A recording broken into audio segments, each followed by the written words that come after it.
After African swine fever, which killed over 1,000 pigs in Jharkhand, rising cases of lumpy skin disease have been infecting cattle in the eastern state, raising concern of the Animal Husbandry Department.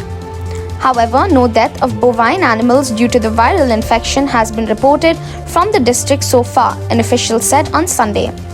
Lumpy skin disease is a contagious viral disease that spreads among cattle through mosquitoes, flies, lice, and wasps by direct contact, and also through contaminated food and water.